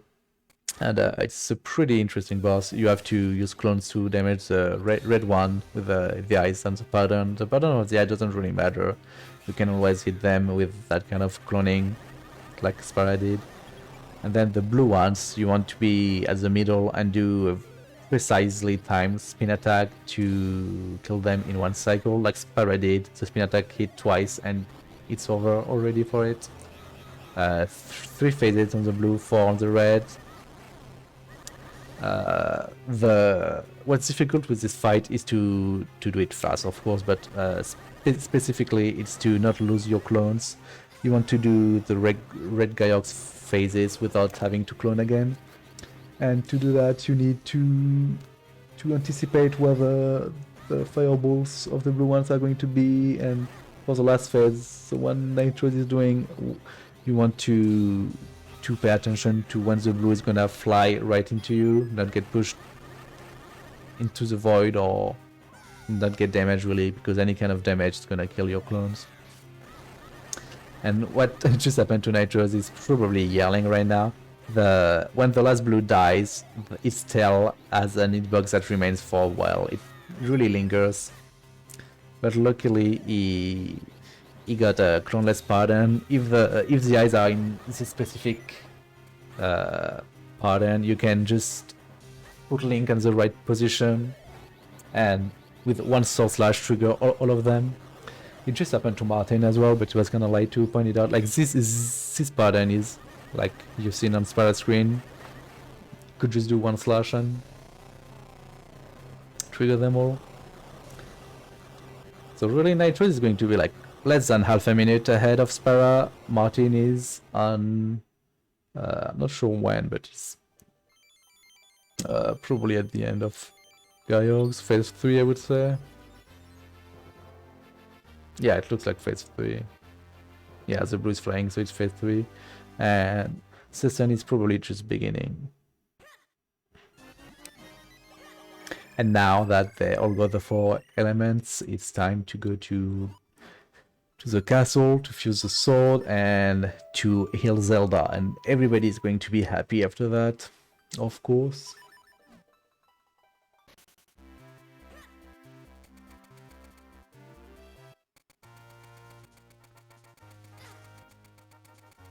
So it looks like it was a pretty good fight for Martin. Let's see if Seceon can get this phase without having his clone die. So far so good. Yeah, it doesn't really matter if he got hit now, because it was sure that the red one was gonna die.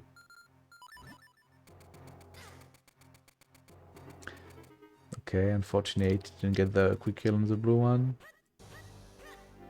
Well, Nitros gets his 4 sword. And getting the 4 sword, the game shows you that you can break rocks, it looks like, with the magic ray. And it actually unlocks a hidden path, so let's check it out. And oh, surprise, surprise, we're gonna see the intro cutscene again. Some might say, hey, why did he reset? What's happening? But we don't do that here.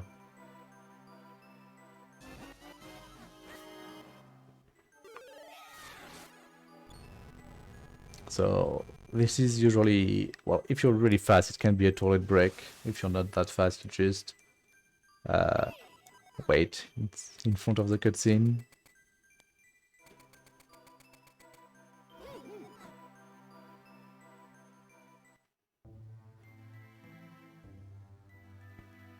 And basically what happens is that the games just play the intro cutscene again with an extra panel at the end, like in Nitro screen, that say that the life force was hidden in the heart of the princess. Which is kind of weird, because if this is supposed to be more than 100 years old, how did they manage to know that that was gonna look like that? And is it something that is given from mother to daughter or something? There's just so many unanswered questions. But turned out that the king wasn't the king, it was Vali in disguise, and now he knows where to find the life force that he was looking for. It's inside Zelda, so, well, it's time to go and to rescue her for real. And, well, Ignatz Link's out, and while Link was out, he turned the castle into Dark Carol Castle. All evil and shit. And so now, well, Nitros tried to do what we call cutscene walking, which is, the idea is to unfreeze those 3 guys and to interrupt every cutscene of the guy being unfreezed by another one. So the idea is you throw your ray to free the Prime Minister, and you trigger the Ezlo trigger.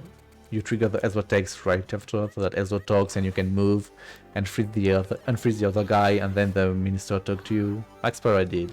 He did it correctly. Wait a bit, and then now you can move, and so on. It's set around 7 seconds. I think it's not the end of the world to not get it. It's just probably frustrating, because it's not difficult. You just need to align yourself. But he might have some nerves. I'm not sure if he's in PvP pace or not. It looks like he's only like 5 seconds behind PB, so yeah. And so this dungeon is very broken. Well, the goal is to get 4 small keys to get to this big key, and that's about it really. So 4 Ocarina glitches are going to be performed. Nitros already did 1. This part is basically the escape in a way. You want to escape the sanctuary without using any keys. And now, Nitros just exited and he's gonna come back again. Oh, by the way, it looks like Martin. Yeah, Martin got the cutscene walking. Let's go. Exiting the castle is useful to do some 7 quits later on. Also, Nitros got what we call canonless. He broke the 3 cannons without cloning to some interesting path taken by Nitros in this puzzle. Very good. He was unlucky with the Mobrain, but he managed to get past them really fast. That's a good thing to hear. Let's see if Spara is gonna get a Cloneless Cannon again. You use a bomb and you... Well, I'm not sure how hard it is. It's kind of precise. You want to not get hit. And then roll. Let's go. Very nice. It probably saves maybe 10 to 15 at most. But it's very impressive to see and very irritating when you mess it up, of course. And so after that, Nitros... I don't think he did a 7 quit. Spara is going to because he's playing on Wii U. And he got his first small key. Now we use this part. The idea is to use an Ocarina glitch, come there, climb the stairs so that we are on the second level, second layer, and then go first west, then east to grab 2 more small keys. And then they're gonna be up to 3. Okay, let's go. Is Martin gonna get... Cannonless, let's go. 3 out of 3. Very good. But yeah, they're gonna get to 3 keys. Sorry about that antivirus shit. Shut up. They're gonna get to 3 small key, and the last one is a little bit further on down the line, but it doesn't matter too much because you need to go that way to come back later to get to the boss key. And funny enough, Spara and Nitros both bonked at the exact same spot. But yeah, that's about it.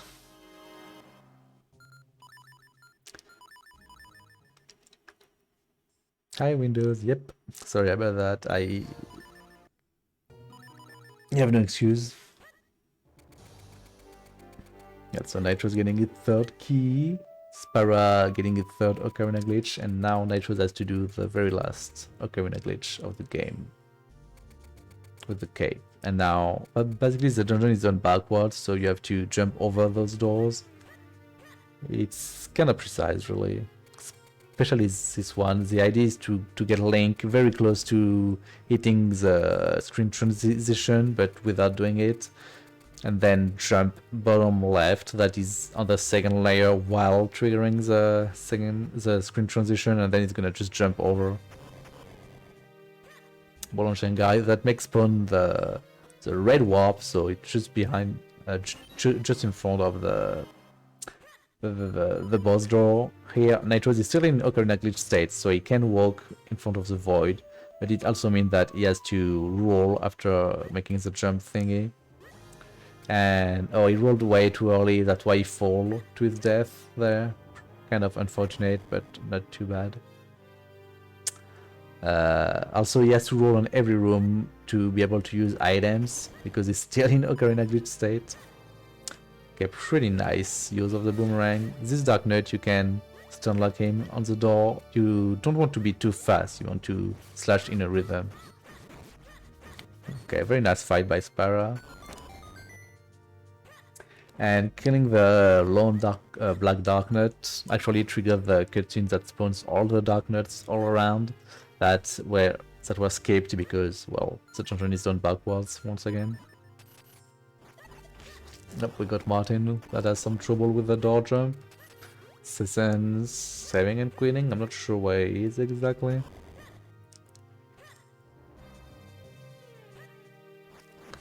Okay, 2nd key, so he needs 2 more. He did... Okay, Nitros just did the double Dark Knight. He's almost done with DHC. I like to say that DHC is done once you get the 4 small key, because after that you do a 7 quit and it's time for the Manip. Because, well, the final boss of this game is actually very long and very brutal. There are 4 phases. You first have to fight 3 Dark Nuts on a timer. I think you have 3 minutes to kill them, which is not too bad for a speedrun, but it's very difficult casually. Oh, and Nitro is getting killed by the guineas. No! It's very difficult to get out of that situation, because once one grabs you, the other 3 are ready to fuck you up, really. I'm wondering if he's not gonna go back for a fairy or if he has one in a bottle. He doesn't have one in a bottle. Oh my god.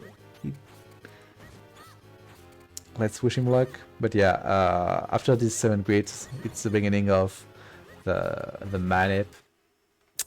The idea is to manip, well, it depends how advanced you are. You want to at least manip the first of the 3 darkness to charge at you. If you are a little bit more advanced, you can get the... Okay, I'm not sure what it's doing. Okay, it's probably trying to adapt towards manip. Then, if you are a little bit more advanced, you want the 3 darknets to charge at you, or at least to kill them fast. And then, if you can keep the manip, you can actually manip Valley 1, the first form of the final boss, and Valley 2, the second phase. There's a third phase after that. The fight is very long. I used to say that if from the 7 crit and the end time it's less than 7 minutes, it's a very good boss fight, really. So Spara is right behind Nitros. Spara can still catch up to Nitros without him dying. For Martin or Seceon to catch back to them, they will need to die. Because they're just too much ahead, I think. The thing is, if you die during these end fights, you have to start again from the beginning. So do those first 2 rooms, another Darknet, and Valley 1 and Valley 2. So 3 Darkness for Nitros. He didn't get any charge, so he lost the manip in the kitten room. I think he had to kill 1 more kitten at the end. And he's getting a Kinstone, so yeah, no manip for Nitros. And his health was kinda low. Let's see how we can save it. There's health in those spots and more health in Valley 1 after that, but more than health right now is losing some time and giving a chance. And he's actually died! This attack of the Darknet deals 4 heart of damage. Everything hurts in TMC, like in Chronal, as Glyph said earlier. And now Spara is in the lead! And he's doing another manip, he's doing Vlax's manip. He's actually up a bit to... not to optimize it, but to make it more consistent. Not in the Darknet phase, and he... well, he lost it right after the first one, but he got the first Darknet to charge, and he has more health than Nitros used to have. Nitros only has 2 hearts, and he's gonna try again. I'm not sure that's the best idea. He could have gotten some hearts, but I think he knows what the other players are, and he wants to... well, he wants to try and win against Spara. Maybe betting that he's gonna die. Actually, Martin is ahead of Nitros as well now, because he's on the Darknets. Seeing how he's struggling with the Darknets, I'm gonna assume he didn't get the manip. Alright, so no one is going to manip Valley 1 unless Nitros gets it now, but it's going to be too late to win anyway. A manip is gonna save you like over some completely RNG Valley 1, of course, a lot of time, but over a good one, not much than 10 or 15 really. So Valley 1, there are 5 cycles, 5 phases and 2 cycles, I suppose. So the first 3, I'm not sure of the word, but the first 3 cycles, you want to kill the eyes and slash him 6, 6 and 4 times. If you do less than that, you're going to have an extra cycles. After that, the eyes have some rocks to protect them, and you have to use the ghost jar to suck them up, like what Spara did. Spara actually suffered a lot of damage. I hope that he has a fairy, otherwise it's not gonna be fun for him. But once you are at this phase, you have two more cycles with 6 shots, 6 hits each time. Valley can, of course, teleport, as you can see, and the eyes can shoot some lasers. If you are too slow, Valley can as well use his petrification attack, which just deals a lot of damage to you. Doesn't petrify you, as far as I know. Okay, so Spara is first to kill Valley 1. Seceon is entering the Keaton room, going to go into his darkness very soon. And Spara is actually now fighting Valley 2. Valley 2, even more RNG than Valley 1, if you can believe it. You have to use the bow to find the 4 red eyes, then clone slash the 4 eyes at the same time with your clones and then damage the real body. The game intends you to do it in 4 cycles, but you can do it in 3 if you do. Doesn't really matter what you do on the first cycle, but on the second cycle you want to do a spin attack with the 4 clones. On the third cycle, a spin attack and then 1 slash quickly. You can overload varieties to health and skip a cycle this way. Oh, Martin and Nitros seem to be almost synced. This is kind of exciting. Variety 2 can do a bunch of stuff. You can throw some electric attacks, make some rocks fall, and throw some purple stuff, or just walk around the whole arena. And it's really hard. Well, it's really hard to get a very good time. I advocate that you can get a good time if you have enough experience and you don't take too many risks. Like there, Spirit took too many risks. He decided to go for the damage. I would have not touched Variety, because if you don't do the 3 cycles, but you get into the 4 cycles, it makes everything more difficult, because what happens is basically Variety goes a lot faster. Like he moves at a specific speed right now. He's gonna move way faster on the next cycle. Something I didn't talk about is that they're using bow cancelling. When you fire an arrow, you can use the boots to cancel the animation and then throw your arrows faster. Oh, actually Spara got it. What? Okay. 3 cycles for Spara, let's go. So he's still in the lead. Ooh, Martin just killed Vadi 2 as well. Maybe Spara got 4 cycles and I wasn't paying attention. So they're now pretty much toe to toe, while Nitros is just killing Vadi 2 while Seceon is at it. This is a really close race. Spara fell 1 cycle. Alright, thank you, Skyfox. Yeah, I expected that, but I wasn't sure. I was lost in my explanations. It's been a while since I've done commentary, really. And so now everybody thinks Vadi is dead and Zelda is saved, but not really. The whole castle is crumbling and they are going into the sanctuary for safety. But Vadi 3 is waiting for them there. I wonder if Spara is gonna get the fairy. He does not. Martin has 4 hearts. He shouldn't need it really, and Nitros has even more hearts, so that's okay. Oops, Martin's going too far. Okay, so everything can still happen there. Vadi 3 is less RNG than the other 2, but still a little bit. You want to go on the portal very quickly, because when you are on the portal, you are God. Nothing can happen to you. And ooh. Spara actually got the first harm very quickly. That's actually part of the energy of this fight, getting Vadi to put his arm on the ground very, very fast. Then you just have to use the cane to flip them and get become a mage to get inside. I really hope they're gonna do polar items. Nitros just tried to do it. It's something I always ask them to do because it looks cool. Let's go, Spara. He actually got it, but the arm didn't spawn at the right spot, which is unfortunate. But it's okay.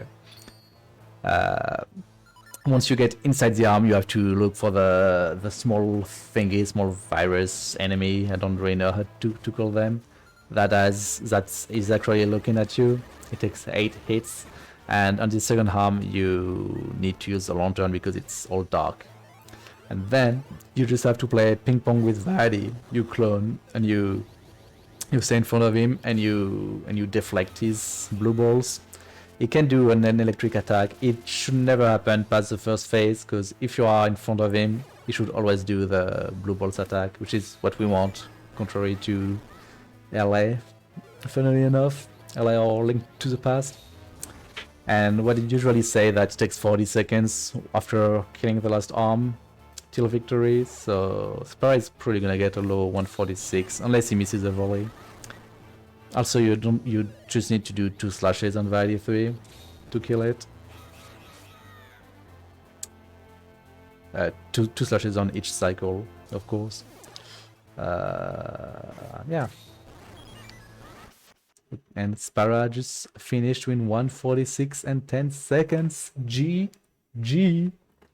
Meanwhile, we have Martin Killed it in 146.19 with a bow kill. Let's go. And let's just wait for Nitros to finish. Then we will have them come with me in VC to have a small post-game interview.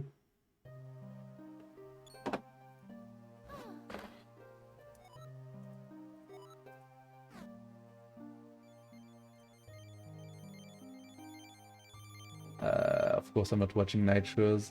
I am a bad host, and Nitros is actually doing the bomb kill in 146 and 53. Let's go.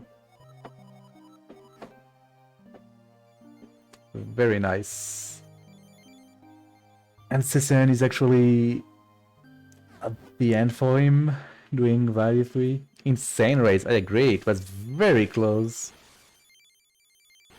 I expected it to be close, but maybe not that close until the very end. It was very good. Maybe I'm just gonna wait for Seceon to be done and I'll join them in their own VC. They're probably not reading the Discord right now. Alright, and Seceon is done with 147 and 39. I'm gonna join them. Time. Don't forget. Oh, Hello guys! GG Hi. to everyone! Dude, this fucking race. And congratulations to Spara for winning! this With- was an interesting race. Just Yeah. the best of the worst, like I said. The best of the worst, yeah. Dude, I missed everything except those 4 OG in DHC. Yeah, like you actually had a very great recovery in THC and Nitros. Oh no, Nitros reset his timer. It's okay, Oh, well, but it's okay. But Nitros dying to Darknet was very unfortunate for him, but made the race much more exciting for everyone Yeah. else, of course.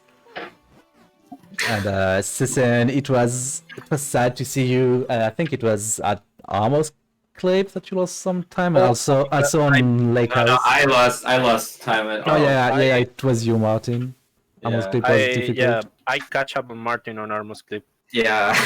Did you? Oh yeah. Guys, So why? Did you wanna hear rupees. something funny? What happened rupees. to you? To me? Yeah, with the Yeah, I lost 2 rupees. minutes because I get with 5 less rupees into grip ring, and I have to farm it like manually. Yeah, we killing saw enemies. that. Did you? Yeah, I don't Did I you don't know get what only that 2 out of 3 in the fairy cave? I don't actually know The what only happened. thing that's the only thing, right? Like if you got the rupee at the start, that's the only thing you could have only missed. things that could have missed. Yeah, indeed. but at the start I got it because if you don't get the star one, you don't get the battle one.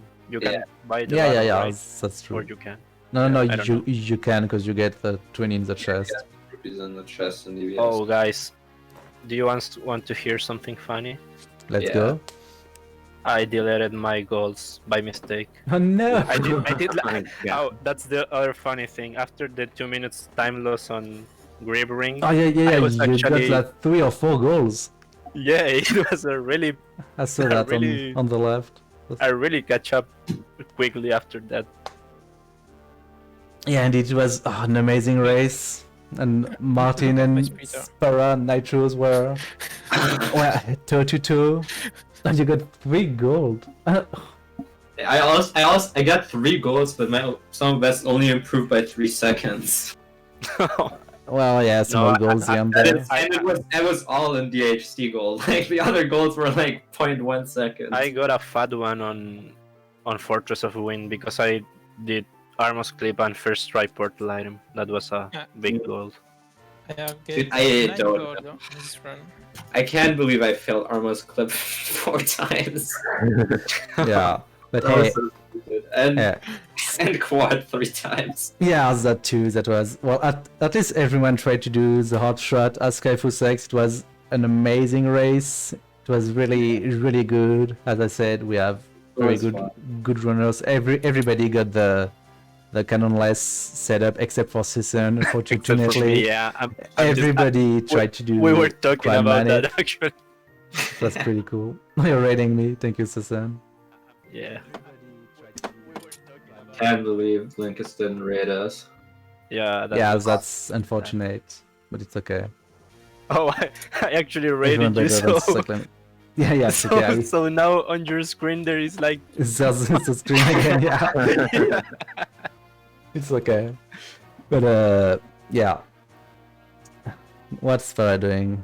OG Modern, OG Classic. Okay, let's have a poll. Tap 1 for Modern, 2 for Classic.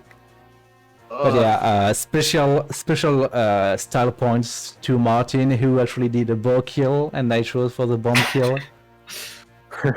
The vocal is a new meme. It truly is. Did you actually notice that Martin tried to spin slash the Moblins, yeah, me and Rich just went for the spin. Yeah, Was it Martin? I think Attack the mob. I I Nitro almost did got one, it. but It was really oh, you close. did as well. I thought you did the hope strat. No. Yeah, me and Martin went for the spin attack. We both failed, but it's okay. But I got so close. I think I cranked on one of their spears. I killed one. Yeah, and you I did hit that, the other one only once at the spin attack.